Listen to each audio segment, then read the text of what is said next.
In Russia, the statistics of crimes committed by former prisoners who were recruited into the Wagner PMC are steadily growing. Thus, Vyacheslav Duplenko, a Wagner militant who returned from the front, was sentenced to 5.5 years for murder. He was drinking with 3 acquaintances at the market in Kerch. One of them allegedly called the Wagner fighter obscene words and pointed out that Duplenko didn't have a leg. Duplenko responded by inviting his friend to go and talk behind the stall. There he leaned his crutches against the wall, hung on the offender's neck, and stabbed him in the stomach with a knife. After that, both returned and continued drinking, and the victim showed everyone the wound with the words, "Look, I'm cut."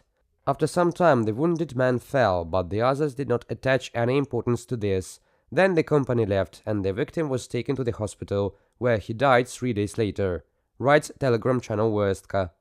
Despite the fact that, according to Russian law, the preventive measure for murder provides for imprisonment for up to 15 years, Duplenko's sentence was reduced. The court, among the supposedly mitigating circumstances, indicated a confession as well as, I quote, impeccable service to the fatherland with participation in the special military operation. The convict had previously served a sentence for theft and robbery. And in Chelyabinsk, Nikita Sidorov, who returned from the war, killed his ex-wife in the presence of his 3-year-old son.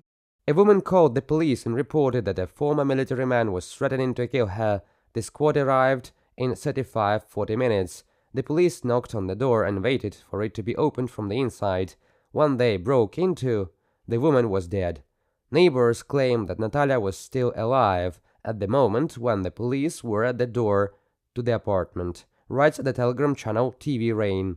Stabbed his wife, killed a neighbor with an axe, broke the head of a drinking companion, started a shooting in a restaurant, harassed a girl. These are just some of the common types of crimes over the past year committed by Russian soldiers returning from the front. As a rule, the criminals turn out to be convicts previously pardoned by the Kremlin dictator and recruited into the Wagner PMC. The statistics here are absolutely disingenuous, as always, because in Russia this is a closed article and no one ever knows the number of intentional murders. In Russia, this figure is written in chalks on the wall and forever covered with a thick layer of varnish, so that no one will ever change it. 17,000 murders every year. Now we see that on the one hand, of course, Wagner comes to the stage. It is customary to scare with the terrible Wagner. It is in favor, and a lot can be explained by it, since it is anomalous. And those who return from the war kill, and they are divided into 2 categories. Those who were not previously criminals, who simply have experience of war, and those who are criminals. The difference is that those who have already served time in prison before serving in the Russian army already have experience of amnesty, experts say. And an ordinary officer in a so-called special military operation knows that in the courts, participation in war is a mitigating circumstance, and we remember a criminal case when they released a man after he committed a murder because the lawyer said he was a soldier, a defender of the fatherland, and the judge agreed, saying an everyday murder is a big deal, but amid heroism which is prescribed for this man, and he will now go accomplish a feat.